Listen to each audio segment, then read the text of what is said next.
nosotros, la lógica en nuestra compañía, tenemos un laboratorio de ciencia dura, donde está ingeniero en biotecnología, food science, como ciencia dura, pero tenemos otro laboratorio que es el laboratorio culinario, donde trabajan chefs. Entonces, siempre la lógica es, si en el laboratorio de ciencia dura esto funciona, la rompe, es como, esto va a cambiar el mundo, pero si no es delicioso, chao, se descarta. Hola, soy Alex Galvez y esto es Fundadores, el podcast donde me dedico a tener conversaciones con fundadores de startups latinoamericanas para deconstruir sus experiencias, su historia, sus errores y sus aciertos, y así encontrar los aprendizajes, herramientas e inspiración que tú puedes aplicar en tu día a día. Bienvenido.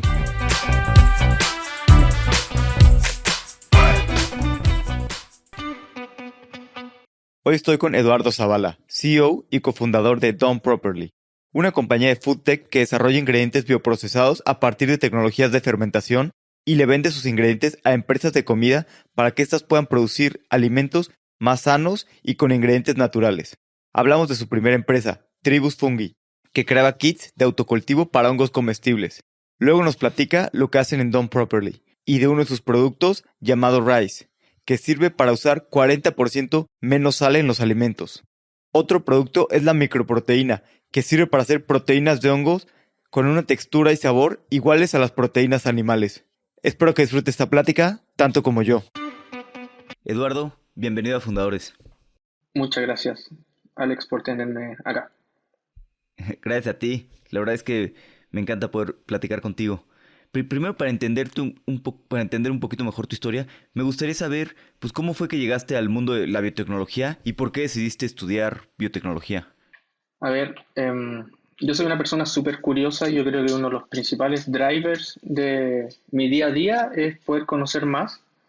Y ahí, luego de terminar la educación básica, media que le llamamos acá, tuve que tomar una decisión, que muy rápidamente por el sistema que tiene Chile, de un par de días tomar qué vas a hacer con tu vida. Y ahí la biotecnología me ofrecía, por un lado, esta área que para mí siempre fue clave, la ciencia, el conocer más, pero la biotecnología es distinto al enfoque clásico que tiene la ciencia, que es investigar sin necesariamente tener un objetivo de esa investigación. La biotecnología es tomar el conocimiento que ya existe, que han creado por décadas o decenas de años, otras personas, y hacer algo más con eso y llevarlo a las personas, a producto final. Entonces, la biotecnología me ofrecía eso, mantener mi curiosidad científica de conocer más, pero sobre todo llevar este gran conocimiento disponible a una aplicación final que impacte en las personas. A mí me motiva mucho de que ya sea mi trabajo o el de otros, llegue a ti, por ejemplo. Que no se quede en un paper, que no se quede en una publicación científica, sino que a ti, no sé, puedas salir a la esquina de tu casa a comprar algo y digas, mira, esto lo hizo un latino con ciencia que se hizo en Latinoamérica. Claro. Oye, y un poquito, porque a veces no sé, siento que la biotecnología es, pues, un tema súper amplio. Me gustaría entender algo y aterrizar un poquito. Tú hiciste tu tesis acerca de la respuesta al estrés del salmón del Atlántico, Sí, ¿no? sí, Bueno, sí, sí. mucho más completo de eso. ¿Cómo es un poquito el tema y explícame para entenderlo mejor? Bueno, la industria salmonera acá es súper fuerte en Chile. En ese momento nosotros éramos el segundo productor mundial de salmones del mundo. Siempre nos peleábamos con Noruega quién era el mayor productor. Entonces es una industria súper fuerte y que necesita de mucha tecnología en función de aumentar la productividad. Entonces mi tesis, lo que nosotros hicimos fue muy en sencillo, es cuán estresado se encuentra el animal durante su ciclo de vida. Porque eso es clave, repercute, por ejemplo, si el salmón después tiene una carne más dura, más sabrosa, un mejor color, todo eso repercute. Y los resultados nos mostraron de que el animal nace y se muere estresado. Es brutal. Entonces eso se va alineando súper bien con lo que ya en mi compañía estamos atacando, de que un primer paso es eliminar al animal de la ecuación para alimentarnos, pero también si la industria se va a mantener, que exista un mejor bienestar. Entonces, la biotecnología te va permitiendo eso. Otros encontraron la forma de cómo cuantificarlo o qué cosas estaban relacionadas al estrés y nosotros creamos una herramienta muy sencilla para saber cuando nace el animal, cuando está en crecimiento o antes de irse a faena, qué tan estresado estaba. Y como te decía, es terrible, es terrible. El animal nunca pasa un momento de bienestar durante su ciclo productivo. Qué interesante y qué Sí, fuerte, ¿no? A mí, sí, a veces me pasa, estoy como en ese dilema de volverme cada vez más vegetariano por pues, todo el sufrimiento, ¿no? De los animales. Y el problema es que de todos modos no como tanto y también, pues los peces también, o sea, ya sabes, casi me quedo sin opciones de, exacto. de comida. Es difícil en esta transición. Es difícil, sobre todo porque la industria de los alimentos, el principal driver, uno quiere comer bien, uno quiere comer delicioso. Y en general, en esa transición es como, me encanta comerme un filete de vacuno, pero no encuentro esa sensación en otro alimento. Entonces ahí hay un súper desafío para ayudar a las personas que están en la transición de animales a plantas o complementarlas de una manera distinta. Sí, sí, totalmente. Y qué padre una tesis tan práctica. Y después me gustaría entender que, bueno, hiciste tu primera empresa, Tribus Fungi, cuando estabas en la carrera y saliendo de la carrera. Que empezaron pues, a hacer investigación en todo el reino de los hongos, ¿no? Que es enorme. Ahorita hablábamos previo a la entrevista. ¿Cómo fue cómo fue que empezaron y por qué decidieron empezar con esto? Ahí éramos súper jóvenes, emprendí con un compañero de la universidad y Javier, que hoy día es co-founder también de Don Properly. Nos quedaban un par de meses antes de salir de la universidad y empezamos a hacer esto. Acá en Chile está el programa de Startup Chile, que apoya emprendimientos y un profesor de la universidad nos dijo, chicos, postulen, vayan, no pierden nada. Y ahí empezaron a hacer esta idea de, primero, buscar una idea y después con la idea de postular a Startup Chile. Y los hongos es un reino súper maravilloso. Como conversábamos, existen los animales, existen las plantas, pero también hay otro reino completamente desconocido, que son los hongos. Y el hongo no es solamente esto que uno se come en una ensalada, el hongo blanco, el portobelo, por ejemplo, sino que los hongos están presentes en todo el mundo. Y el organismo vivo más grande del mundo es un hongo porque por debajo de la tierra están entreconectados, permite que las plantas se comuniquen, que sensar, no sé, hay una sequía, los hongos mandan una señal hacia toda la comunidad de que hay falta de agua. Entonces los hongos son súper claves y nosotros empezamos a mirar de que, primero por curiosidad, había una oportunidad ahí y hoy día ya como un sustento para desarrollar tecnologías, que es lo que hacemos en Don Property. Así que vimos en esto, vimos que podíamos llevarle a las personas un kit de autocultivo para hongos comestibles en sus casas, que pudieran hacer crecer su propio alimento, y así nació Tribu Fungi, con la idea de masificar la presencia de los hongos en las casas de las personas.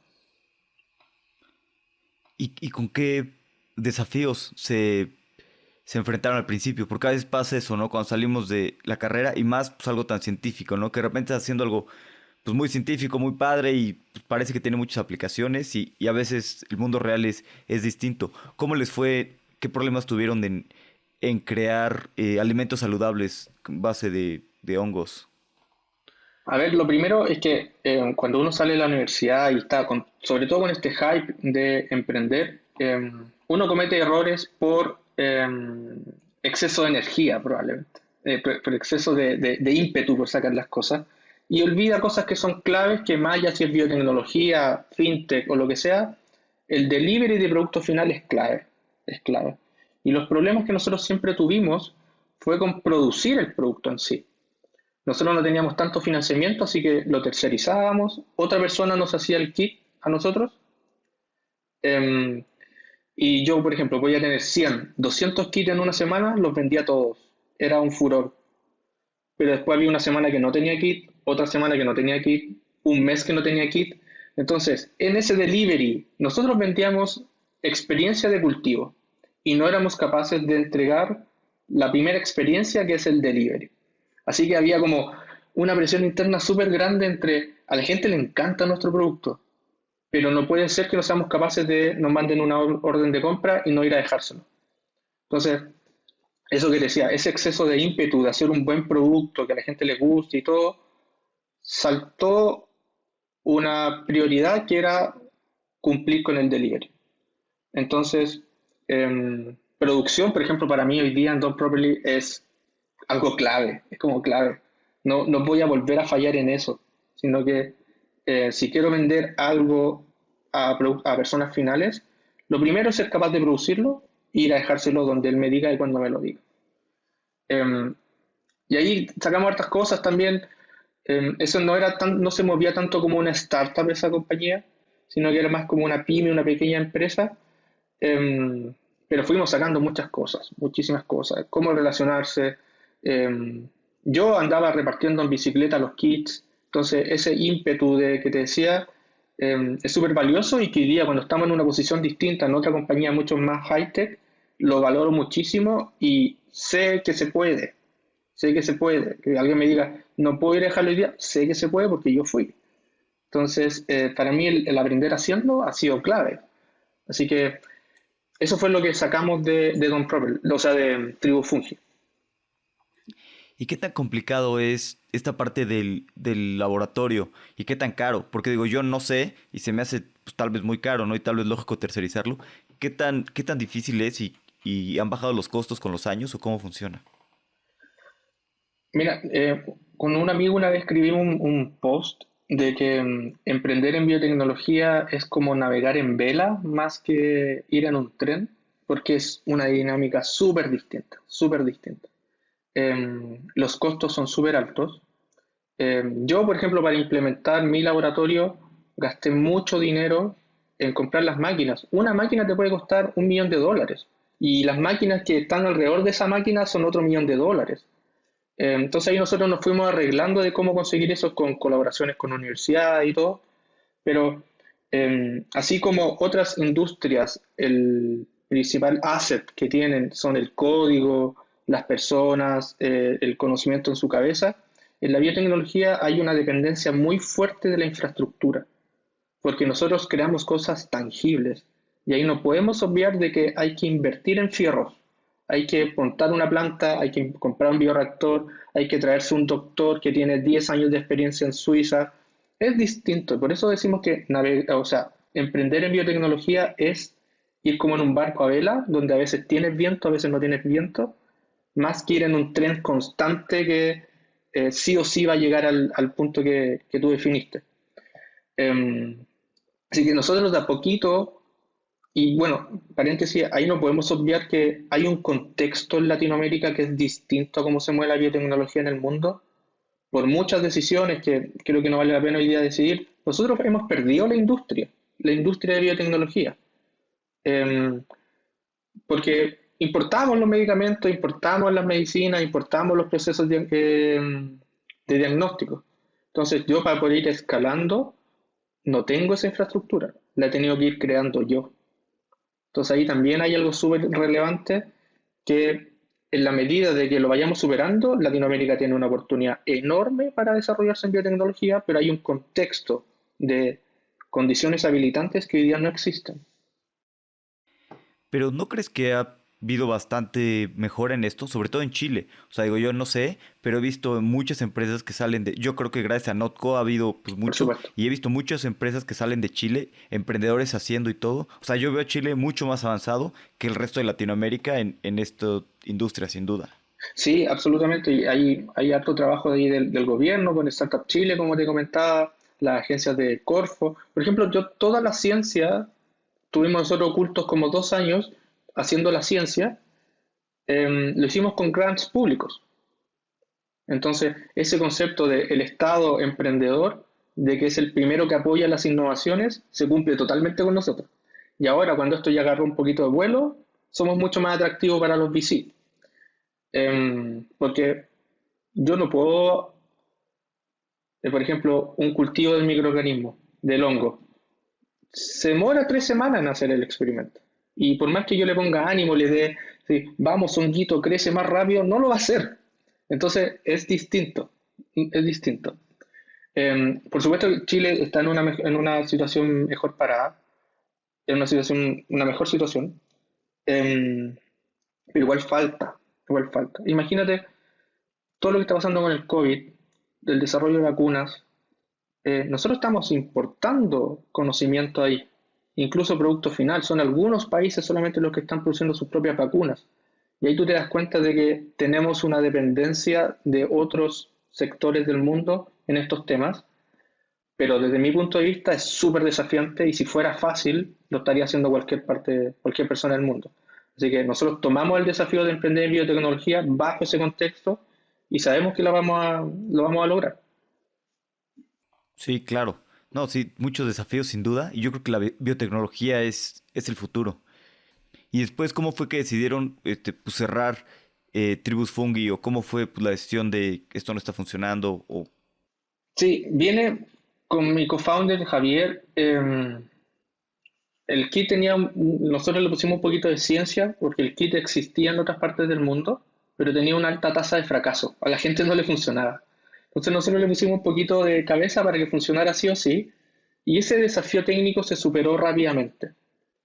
Entonces, ahí fue cuando yo te digo, empecé a repartir kits, a ver campaña de marketing, y al final fue decirle a Javier, mira, me gusta, te acompaño en esto, pero yo no estudié para andar repartiendo kits en mi vida. Lo mío está en el desafío intelectual. Y ahí fue cuando dijimos, hay que hacer algo más. Y nos separamos con Javier. Javier se quedó viendo el tema de Tribu Fungi y yo inicié lo que hoy es Done Properly. Contratamos a la primera persona eh, y después dejamos que nunca se superaron los problemas de producción de Tribu Fungi. Así que cuando Done Properly atamos velocidad, Javier se vino para acá full time con nosotros y continuamos este camino. Fue un proceso súper natural, fue una decisión súper sabia, ¿cierto? Aprendimos muchísimo, conocimos mucha gente, conocimos el ecosistema, pero ya era momento de hacer algo mucho más potente. No estoy desmereciendo que el kit fuera algo pequeño, pero sí era un producto que a la gente le gustaba, lo volvía a comprar un par de veces y ese era su ciclo de vida. Lo que estamos haciendo hoy día tiene un impacto que puede ser global. Entonces ahí fue una decisión súper sabia de los founders de decir, esto ya cumplió su ciclo, saquemos lo mejor de esto y avancemos.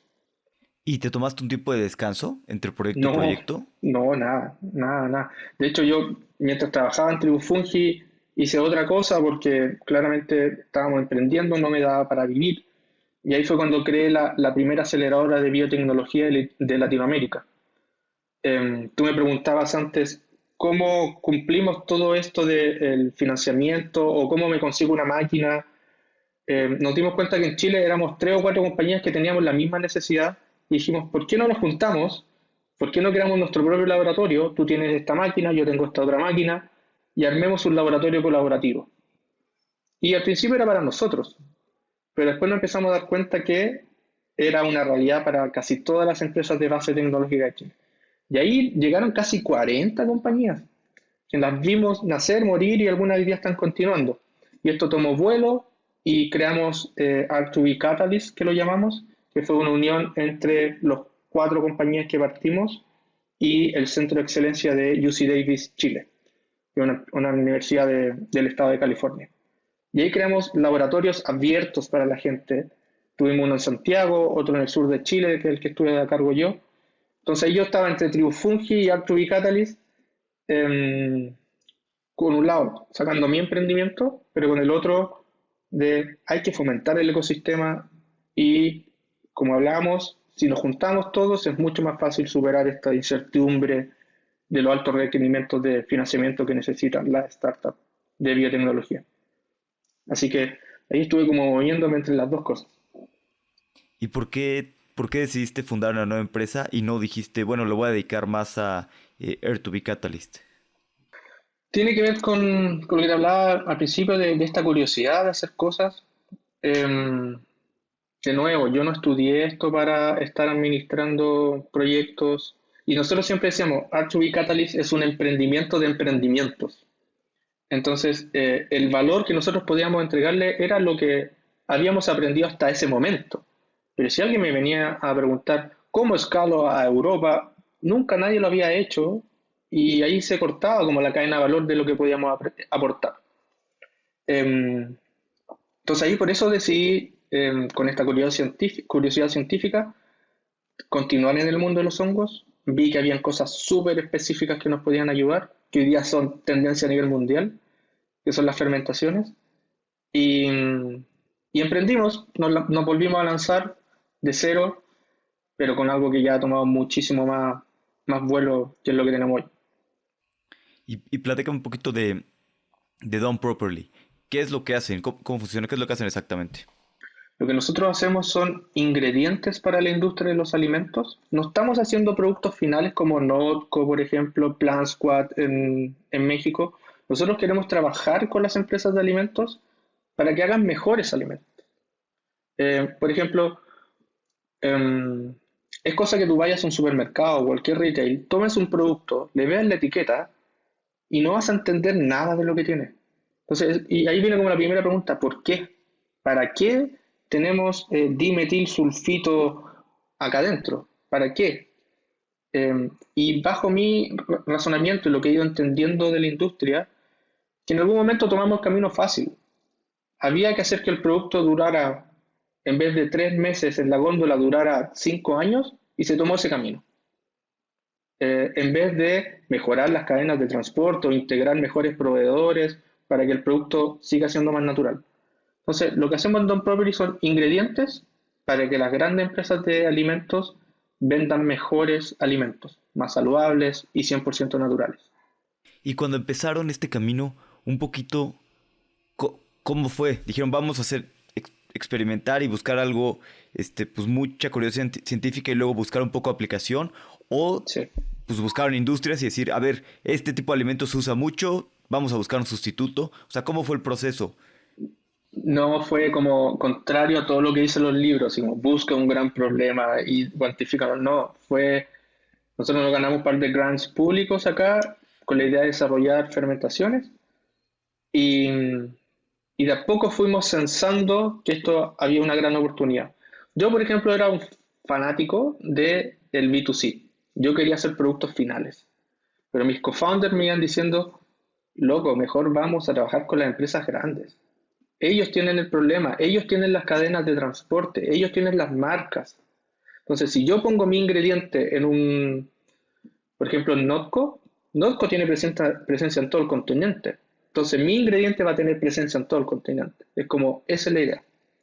Entonces, partimos con una curiosidad de ver cómo podíamos aplicar estas tecnologías eh, y nos salió la jugada bien, con un alto riesgo de fallar en eso, por no tener un mercado objetivo. Pero justo en este proceso, cuando nosotros partimos en 2018 más o menos, recién se estaba hablando de alimentación saludable, recién se estaba hablando de las leyes de etiquetado nutricional, que en México la acaban de implementar, por ejemplo, esta ley que le pone el sello negro horrible al frente de los productos. Nosotros en Chile la implementamos en 2016. Entonces se empezó a generar como una bola de nieve de que al valor que encontramos en las tecnologías desarrolladas, había un sustento atrás enorme, que es que nuestra alimentación casi siempre nos hace mal. Es así de sencillo. Comer y nutrirte no es lo mismo. Y eso a mí me revienta la cabeza. ¿Cómo puede ser que yo pueda ir a una cadena, una gran cadena de alimentos, comer, quedar satisfecho, y el aporte nutricional de eso es nulo? Para mí no me hace sentido. Y creo que la gente está avanzando y se está dando cuenta de eso. Así que, ¿por qué no volvemos a conectar, nutrirte y alimentarte, pero ahora con los productos de las personas? Ese es como el objetivo de lo que nosotros queremos hacer. Súper bien. Y qué padre que empezaron desde la curiosidad científica, ¿no? Creo que puedes llegar a lugares muy diferentes y más lejos tal vez que no hubieras llegado, ¿no? Si no empiezas así. Oye, y una pregunta. Hablas de las fermentaciones que están muy de moda y Sí, muy en auge. ¿Qué son las fermentaciones y cómo funcionan aquí los que no súper. somos tan científicos? Las fermentaciones todas las conocemos y la más común es tomar jugo de vino o sea, tomar jugo de uva y convertirlo en vino. Eso es como la fermentación más conocida, o tomar harina y convertirla en pan. Es utilizar a microorganismos que están naturalmente ahí para producir un mejor alimento. Entonces, una fermentación muy en sencillo es transformar algo A en algo B usando microorganismos. Y en el vino, el azúcar de la uva la transformo en alcohol. Y por eso nos gusta tanto a todos. Pero las fermentaciones son procesos esenciales en la vida y están involucradas en todos los procesos biológicos. Entonces, lo que nosotros hacemos es utilizar a los microorganismos como nuestra fábrica. Es decir, quiero producir esta molécula a partir de esta materia prima y el microorganismo lo hace. Muy en sencillo, no es hablar con el microorganismo, pero esa es la idea. Y eso te permite hartas cosas. El microorganismo consume súper poca agua, no utiliza grandes extensiones de tierra, por tanto la huella de carbono es súper baja.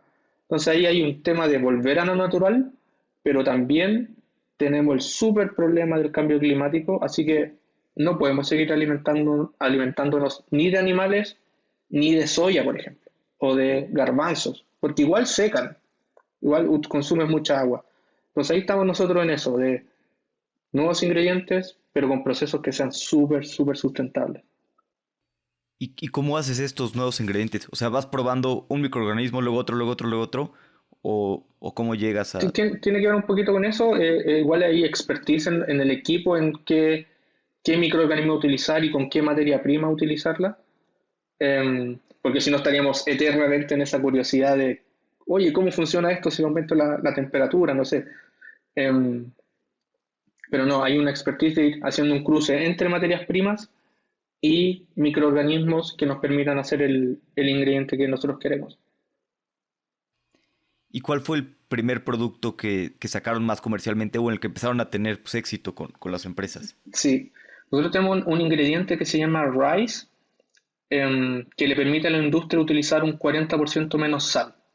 Entonces imagínate cualquier producto que tenga el sello alto en sodio o alto en sal, no recuerdo cómo va a ser en México, tú le incluyes este ingrediente y le eliminas el sello, porque ya le sacas 40% sal de la formulación. Y lo bueno, que como te comentaba antes es clave, el sabor no cambia. Entonces, acá los chilenos consumimos mucho pan, muchísimo pan. La gente puede seguir comiendo el pan que ha comido siempre, mismo sabor, misma crocancia, pero ahora con 40% menos sal. Y así en distintas aplicaciones, en sopas, en alimentos procesados, algunas cosas dulces. Entonces, ahí se ve lo que te decía. Yo no quiero hacer un producto final, quiero que la industria incorpore mi ingrediente, le saque un 40% de sal a la gente, y ahí hay un impacto en las personas finales, en todos nosotros. Esa es como la idea. Increíble. O sea, unas papas, por ejemplo, chips, podrías hacerlas con menos sal.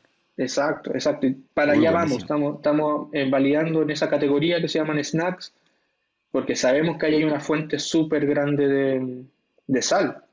Y al final la sal es como uno lo asocia a delicioso. Algo que no tiene sal es como, esto está insípido y como que tiende a echarle sal. Nosotros estamos justo en eso, que no sea necesario agregarle sal para que esto sea delicioso. Ok, qué interesante. Y digo, no sé si me equivoco o no, pero esto también tiene que ver un poco con los sabores, ¿no? Sí, Que bueno, antes no sé si eran 5 sabores y ahorita también está el umami, ¿no? Que se usa para reducir sal y el kokumi, ¿no? Ahora que también es para reducir grasa. exacto. Bueno, históricamente la comunidad científica había reconocido 4 sabores: salado, dulce, amargo y ácido, y los japoneses acuñaron un quinto sabor que lo llamaron umami, y que en su idioma significa delicioso. Y es una sensación súper extraña, no es un sabor en particular, hay que saber, estar muy entrenado para distinguirlo, pero cuando tú tienes umami y tienes sal, se levantan los sabores. Tú sientes mucho más salado, y así mismo con el azúcar, con los ácidos. Entonces, nosotros tomamos ese concepto del umami y desarrollamos este rice. Entonces, ahora el approach es: utiliza menos sal, porque en conjunto con el umami vas a tener más sensación salina. Por eso puedes utilizar menos sal. Entonces, el approach no es reemplazar la sal, sino que es utilizar menos para obtener la misma sensación. Y ahora se está descubriendo si el kokumi también es un sabor o es una sensación, pero hay muchísimo de esto de la industria de los alimentos que tenemos que aprender de otras culturas. El umami es clave en la industria oriental y en el occidente lo venimos descubriendo hace un par de décadas solamente. Entonces hay mucha integración que podemos ir aplicando usando ciencia. ¿Y cómo es su producto, el rice mencionaste? Es como un polvo también y lo combinas? Porque también algo que yo sé que has hablado, que me parece súper interesante, es que a veces pues, hacemos cosas científicas y muy bien, mucho avance científico, pero no tienen aplicaciones en la industria, ¿no? Porque tal vez necesitan transporte, tiempo, o sea, no solo es crear el producto, sino pues, crearlo de cierta manera que pueda ser usado por la industria. Sí, la presentación que tenemos hoy día del producto es líquido, es muy similar a una salsa de soya, pero estamos avanzando ya en lo polvo, porque el polvo es como el gol estándar en la industria de los alimentos. Pero como tú dices, nosotros, los founders, hemos puesto muchísimo, muchísimo cabeza, tiempo, recursos en que nuestro ingrediente se alinee con lo que la industria ya tiene. Porque si yo voy y le digo, mire señor Bimbo, usted la panadería más grande del mundo, incorpore mi ingrediente, pero ahora tiene que hornear esto 5 horas más, olvídate. Por más que esto sea una solución que cambie el mundo, la industria le va a costar, no porque no quieran, sino que eh, hay estándares que se tienen que cumplir. Entonces tú para seguir siendo competitivo no puedes cambiar los procesos productivos de el que usa el ingrediente. Así que una de las cosas es, y lo que hemos ido aprendiendo desde Tribu Fungi, es conversar muchísimo con el que nos compre y el que va a usar el ingrediente, porque mi idea es que ojalá él, lo único que tenga que hacer es echar menos sal y ahora echar mi ingrediente. Eso es como lo que nosotros buscamos y ahí hay muchísimo, muchísimo conocimiento que se tiene que generar para asegurar que esto sea utilizado. ¿Y cómo es esta parte también de, porque decías al principio que la biotecnología no es, o sea, sí, no es tan ciencia específico, sino mucho ciencia y cómo se aplica, ¿no? Sí. En la vida diaria, que eso me encanta. Digo, obviamente yo creo que tienen que convivir las dos partes, ¿no? A veces ciencia muy específica para ciertas cosas que no sabemos de en qué se van a usar, pero pues también todo ese conocimiento científico, lograr que se aplique en la industria.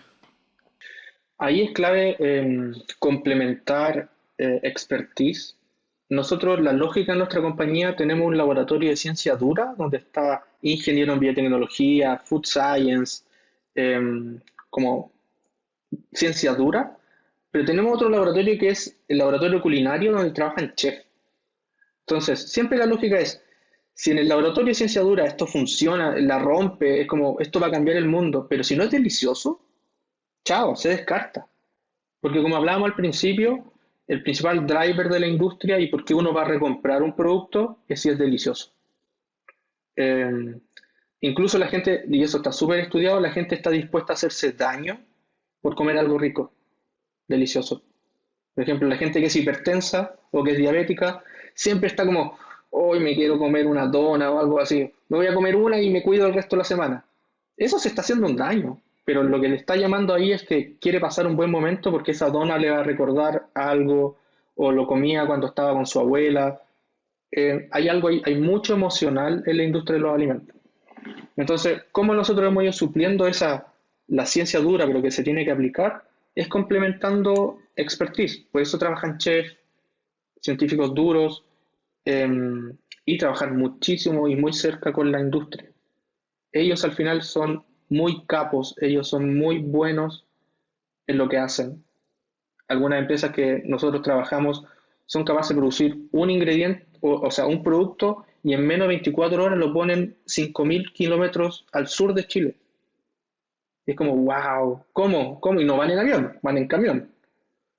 A lo mejor exageré los 5.000, pero ya, pero 2.000 kilómetros ya. Pero igual, es muchísimo, son muy capos en lo que hacen. Entonces, si nosotros nos alineamos con lo que necesitan, escuchamos a la gente final que quiere menos alimentos más saludables, pero igual de deliciosos, ahí es como está el trade-off. Nosotros estamos entre medio. Le ofrecemos mejores ingredientes para que ellos sigan siendo súper competitivos y le lleven mejores alimentos a las personas.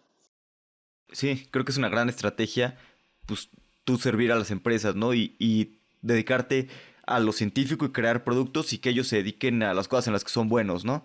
Exacto. Transporte, todo, y además el impacto que puedes tener puede ser mucho mayor, mucho más rápido. Sí, imagínate las grandes marcas, las grandes corporaciones. El mismo grupo Bimbo, por ejemplo, tiene presencia prácticamente en todo el mundo. Es la panadería más grande del mundo. Entonces, si nosotros avanzamos con ellos, incorporamos nuestros ingredientes en al menos una categoría de sus productos, me abre un continente completo o me abre más de un continente, porque en general las fórmulas son las mismas. Y esto es un panorama global. A nivel global, salvo China, yo creo, toda la gente quiere mejores alimentos. Está moviéndose hacia allá. Y hay otro producto que tienen que también me llama mucho la atención, que es la microproteína. Exacto, exacto. Eso es full aprendizaje de todo lo que hemos hecho hasta ahora en el mundo de los hongos, y es una proteína que viene de ahí, de ese reino. Ya no es planta, ya no es animal, sino que viene de los hongos. Em, y tiene dos características súper importantes y diferenciadoras. Nutricionalmente, súper buena. Mucha proteína, mucha fibra, cero colesterol. Entonces te desmarcas de los animales.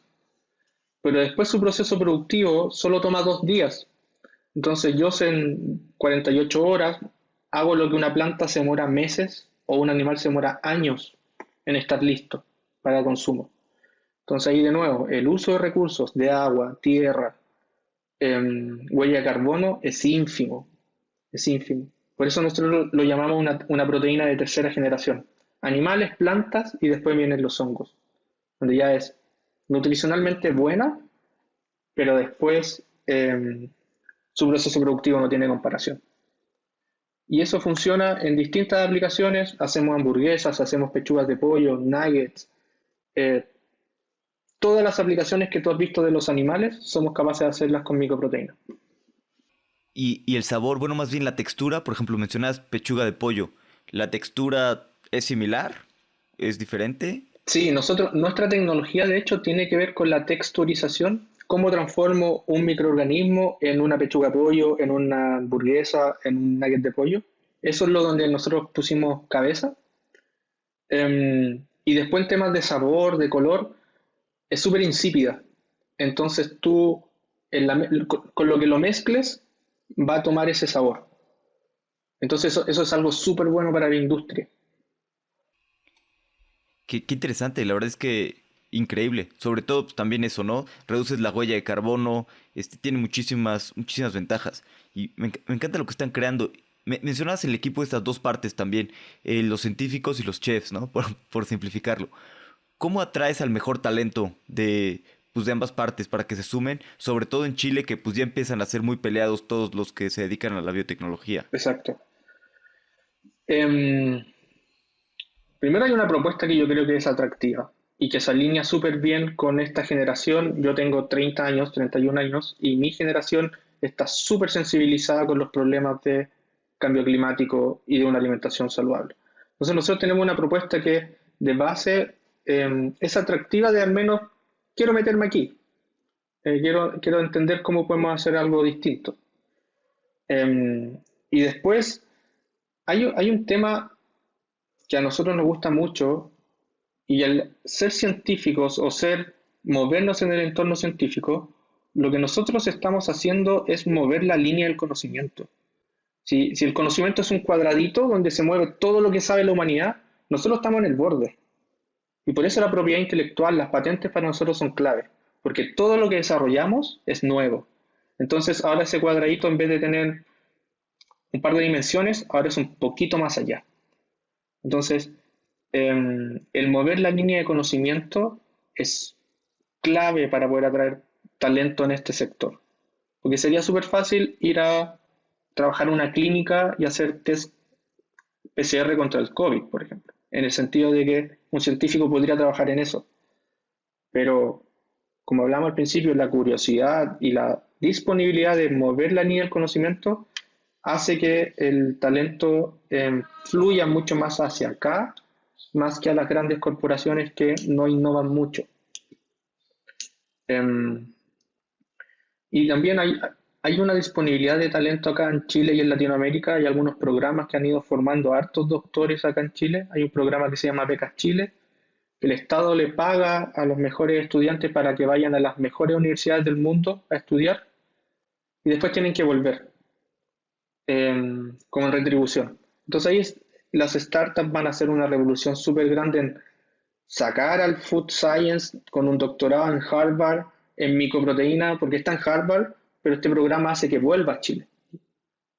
Entonces ahí hay que agarrarlo y atraes talento de clase mundial. Creo que lo ha hecho muy bien el gobierno de Chile apoyando el emprendimiento y bueno, el emprendimiento en biotecnología y el emprendimiento en general, ¿no? Por ejemplo, hoy en día empezamos a ver mucho, pues las primeras generaciones que estuvieron en Startup Chile, que ahora son emprendedores mucho más experimentados, que tal vez van por su segunda, tercera empresa y están generando cosas muy interesantes, ¿no? También no es fácil pensar tan a largo plazo siendo gobierno. Muchas veces quieren resultados inmediatos y lo que necesitamos es pues más a largo plazo. Digo, yo estuve investigando, me fascinó todo lo que he visto de biotecnología. ¿Y qué crees que, pues, que deberíamos de imitar los otros países para alcanzar un poco a Chile en toda esta parte de biotecnología? Eh, a ver, son esfuerzos de décadas, yo creo, y de políticas de Estado. Eso como lo que tú decías, de los gobiernos son cortoplacistas. Startup Chile lleva 12 años y han pasado gobiernos de izquierda y derecha, que hemos mutado muchísimo últimamente. Y Startup Chile sigue y solo se potencia. El programa Becas Chile, con todas las deficiencias que pueda tener, existe y genera talento. Em, yo creo que lo primero que se tiene que hacer es perder dos cosas. El miedo a diversificar nuestras matrices productivas. En general, en Latinoamérica estamos súper cómodos en lo que hacemos. Chile es mayor productor mundial en muchas cosas, en frutas, en salmones, como hablábamos antes, que hablar del cobre. Eh, y podríamos seguir en ese modelo, pero no es suficiente. No es suficiente. Entonces, la primera cosa que yo creo que hay que quebrar es ¿por qué no empezamos a mandar, en vez de un contenedor lleno de manzanas frescas, por qué no mandamos colorantes naturales hechos de manzana? Donde el kilo de manzana te puede costar $1 y un kilo de colorante te puede costar $1.500. Eh, Solo por la aplicación de tecnología. Entonces yo creo que eso es lo primero, es salir un poco de esa zona de confort, si lo podemos llamar así, yo sé que es mucho más complicado que eso, pero salir y hay que innovar. Y el otro tiene que ver con la generación de políticas de Estado. Yo estoy convencido que las startups van a revolucionar a Latinoamérica en los próximos años, pero yo creo que va a ser brutal, eh, porque hay algunas cosas que a nosotros no nos importa. Lo que pasó en Uber. Acá nosotros todavía estamos discutiendo una ley Uber para ver si personas que no tienen el entrenamiento pueden transportar personas. Y Google está probando 100.000 autos autónomos.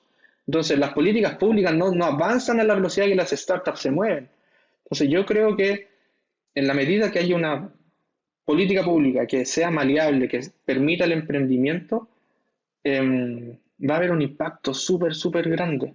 Lo que tú hablabas de que hay fundadores que hoy día están por su segunda, tercera startup, eso también va a ser clave, porque vas a Estados Unidos y tienes cientos o miles de empresas de biotecnología, pero ¿cuántas empresas de biotecnología tenemos en la TAM? Y eso implica, yo que estoy partiendo de biotecnología, ¿a quién le voy a preguntar en mi continente? Entonces, eso también, las próximas generaciones de emprendedores van a tener un camino recorrido mucho más plano, mucho mejor que los que estamos partiendo en esto. Imagínate los fundadores de Corner Shop, cuando ellos deciden hacer una nueva startup. Si se separan y crean 3 o 4 startups, va a ser brutal. Lo mismo en Notco y así. Entonces, las próximas generaciones de startups con founders que tengan mucho más experiencia van a revolucionar el ecosistema latinoamericano. Eso estoy seguro.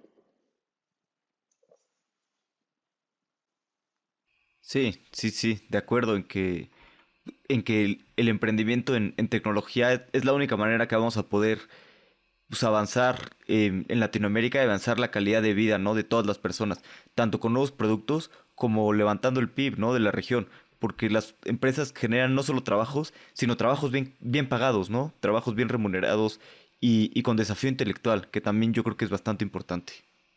Obvio que sí, obvio que sí. Imagínate la cultura que tiene una startup. Nosotros ya somos 14. Espero en algún momento ser 100. Y las culturas que tienen las startups van influenciando muchísimo. Y el otro día conversaba con uno de mis founders y decía, imagínate 100 personas que se muevan bajo la cultura de una startup. Pero empieza a escalar. Imagínate 1000 personas que se muevan en una startup. Una ciudad que se mueva como una startup. Es un game changer.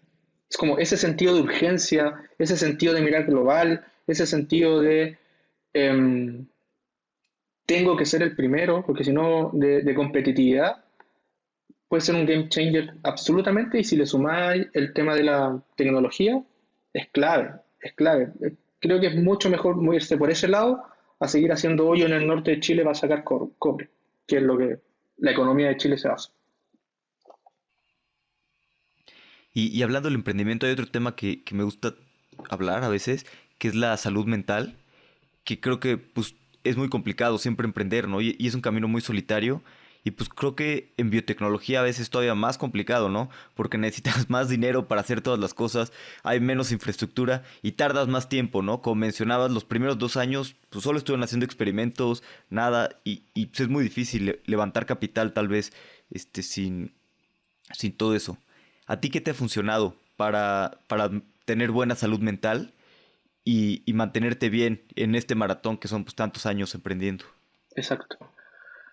Estoy absolutamente en ese proceso ahora, como entender, habían algunas cosas que yo ya tenía definidas y me funcionaban, pero la misma velocidad de la startup te va exigiendo más y ya no es suficiente.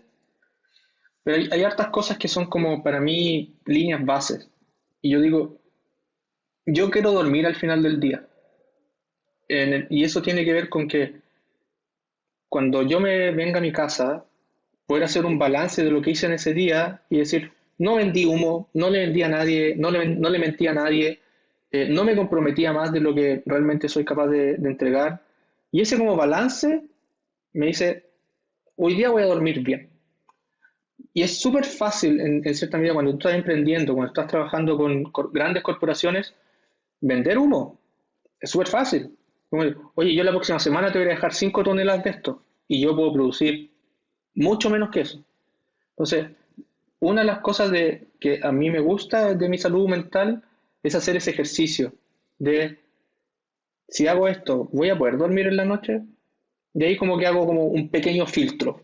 Como no, sabes que a lo mejor me voy a tener que demorar una semana más, pero lo voy a hacer bien. Y partiendo de que Done Properly es una presión autoimpuesta súper grande, de que hay que hacer las cosas bien. Para mí hay solo una forma de hacer las cosas y eso es hacerla bien. Entonces, ¿cómo hemos ido combatiendo esta salud mental? Con ponerse ese mindset, esta es la forma correcta de hacerlo, sí o no. Em, lo otro, efectivamente, como tú dices, no hay muchos referentes a nivel latinoamericano en temas de biotecnología. Gente que sepa de libros, muchísimo, pero el detalle, la cosa fina de poder llamarle y decirle, oye, estoy en esta situación, ¿a quién me recomiendas llamar? Eso es súper difícil encontrarlo, súper difícil, porque como te decía, no hay muchos casos de éxito en biotecnología. Así que tengo una sana costumbre de cerrar todas las semanas conversando con algún founder, alguien relevante del ecosistema, pero no quiero hablar con el CEO de esta empresa, quiero hablar con Juanito Pérez que lleva 5 años igual que yo emprendiendo, con la idea de cuantificar si realmente estoy súper perdido o esto es similar, lo que me está pasando a mí le está pasando a otros, y así ir construyendo un poquito el camino del emprendimiento. Y lo otro, lo último ya es apoyarte en tus founders. Nosotros somos 4, súper distintos los cuatro, pero hay una misión en común que nos mantiene unidos. Así que, pero la ciencia, Freddy, comunicaciones, Javier, operaciones, Claudio. Como Yo no soy bueno en eso. Hacer como ese balance, yo no soy experto en esto. Yo tengo mis otras habilidades. Y ahí ir apoyándonos para que la carga, porque creo que le corresponde, es de los 4 founders en nuestro caso. No es de un founder. Sí, y qué buena práctica eso de hablar con un founder todos los, pues a final de la semana. Porque bueno, dos cosas, bueno, te ayuda en varias cosas, ¿no? Te ayuda también, pues a rebotar ideas con alguien más, esa salud mental, y también ayudar a personas que van empezando, ¿no? Que probablemente, pues están empezando y necesitan ayuda, les puedes ayudar con lo que tú ya aprendiste. Entonces creo que es súper sano, ¿no? Para el ecosistema. Sí, y ¿por qué cerrar la semana? Porque casi siempre los invito a, como te decía, no quiero hablar con el CEO de la compañía, quiero hablar contigo como persona, como Alex Galvez. Y ojalá que si no nos podemos juntar presencialmente, tengamos una cerveza al lado.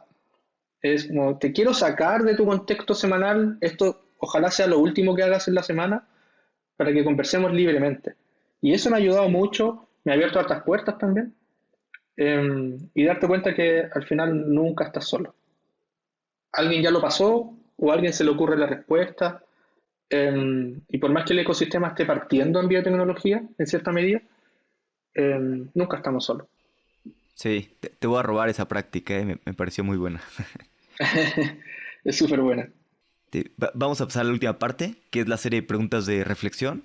Las preguntas son cortas, las respuestas, pues como quieras. ¿Qué libro o qué libros te gusta recomendar? Pero bueno, los últimos libros que he terminado, para la gente que le guste la ciencia ficción, puedo recomendar La Fundación, la trilogía de Fundación de Isaac Asimov. Em, es un libro que habla sobre cómo los humanos ya no solo llegamos a Marte, sino que conquistamos todo el universo. Y justo ahora, como ya estamos pensando en esto de ir a otras partes, es brutal la simetría de cómo lo planteó Asimov en el 60, 70 y lo que está pasando ahora. Así que es un libro súper entretenido de leer. Y el último libro que creo que puedo recomendar, que no tiene nada que ver con emprendimiento, se llama Barrio Bravo.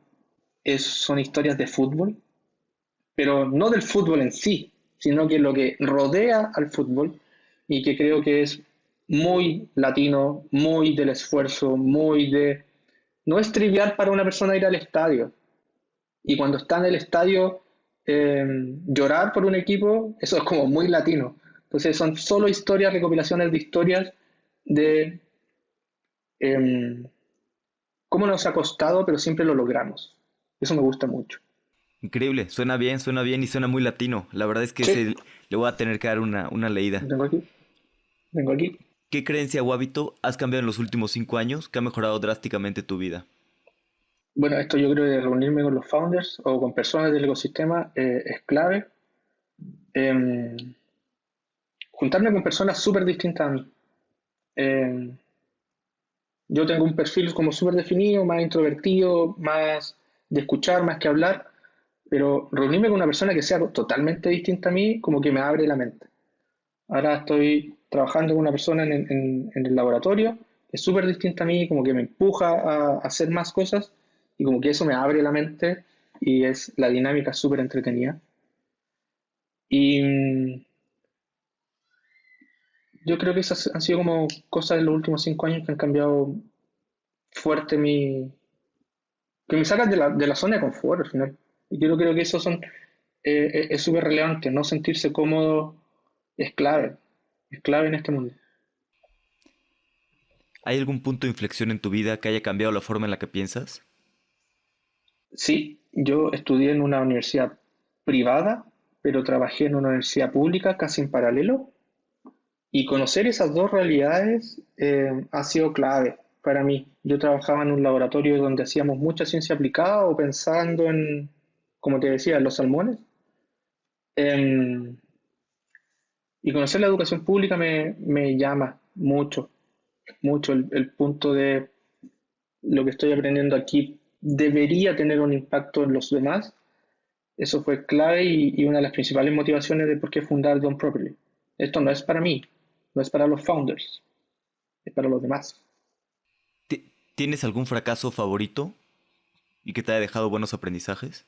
Una de las cosas que más me motiva, como en el día a día, ¿te acuerdas cuando creíamos que la Tierra era el centro del universo y había gente que lo demostraba y estoy dispuesto a morir por esto? Hay una cosa que me da mucho miedo, es ser esa persona. Estar equivocado solo por no abrirme a otras cosas. Entonces, yo creo que ese fracaso, entre comillas, de cerrarte a una creencia solo porque no lo hemos probado todavía, me motiva mucho. No quiero ser el que creía que la Tierra era el centro del universo. Y cuando se demostró, quedas como un ignorante tonto. Eh, entonces, ¿por qué lo considero un fracaso? Porque creo que es súper fácil fracasar si uno se cierra a sus ideas. Eh, Hay que tener la habilidad y sobre todo una habilidad que tienen que tener los founders de escuchar, pero ir sacando lo que te sirve de cada uno de ellos y después ir validando. Tratar de enamorarte de tu proyecto. Yo tengo la mejor tecnología de fermentación del mundo. Creo que a lo único que nos va a llevar a ser el nuevo, eh, la Tierra es plana o la Tierra es el centro del universo. Creo que me motiva desde el miedo, de hecho. No quiero ser esa persona ignorante solo por querer ser ignorante. Entonces creo que eso sería un gran fracaso de esas personas en ese momento. Pero me motiva mucho. Interesante. A mí siempre me pasa que, como dices, las cosas van cambiando y siempre me pregunto qué cosas creemos hoy en día en la sociedad Exacto, que son reales y que en unos años vamos a ver que está totalmente equivocado. exacto. O piénsalo, hoy día mismo en otro continente se cree todo lo contrario. Entonces ahí es como, ¿quién está bien? ¿Nosotros o ellos que son 10, o sea, 1.000 millones de personas que creen lo mismo? No sé. Esa apertura al conocimiento, esa apertura al debate, creo que es clave en los founders y cuando lleguen a una conclusión, ejecutar y asumir las consecuencias, para bien o para mal. Sí, sí. Si te dieras un consejo a ti mismo cuando estabas empezando tu startup, ¿qué te dirías? Como, keep pushing, sigue empujando, sigue. Hay que creer. eh, y tal vez puede ser un poco más, toma más riesgos. Hay que lanzarse un poquito más. Eh, Siempre se puede más, en general. Siempre se puede comer más, siempre se puede bailar más, no sé. Pero yo creo que también en el tema del emprendimiento uno se puede arriesgar más, siempre y cuando sea una decisión que tenga mesura y un poquito de locura. Eso yo creo que hubiese... A ver, mira, nosotros no hemos demorado en hacer Done Properly, es verdad. Pero hoy día no le debemos dinero a nadie, no le hemos vendido humo a nadie y todo lo que saquemos de acá va a ser beneficio, muy probablemente distintos tipos de beneficios. Pero también estamos en un contexto de startups, entonces hay que moverse rápido, hay que ser el primero. Entonces ahí hay algo que sí o sí me diría, confía, confía. Estás rodeado de buenas personas. Sí. Eduardo, si alguien quiere saber más de Done Properly, si quieren pues colaborar con ustedes, comprarles productos o buscan trabajar para ustedes, o saber más de ti, ¿dónde pueden encontrarlos? ¿Dónde pueden buscarlos? Bueno, nuestro sitio web, lo primero, donproperly.co es nuestro sitio web. Y ahí pueden contactarnos directamente. Contacto@donproperly.co soy yo, así que si los pueden escribir ahí, van a tener llegada directa a mí y siempre contesto. Me demoro a veces, pero siempre contesto. Y si quieren leer más de lo que hacemos en Don Property o lo que a mí como personalmente me interesa, tengo un blog que se llama bioemprendedor.cl, donde escribimos con otros founders de biotecnología de acá de Chile. Así que ahí son temas súper específicos de cómo emprender en biotech, cómo la hemos cagado, cuáles son nuestros aprendizajes.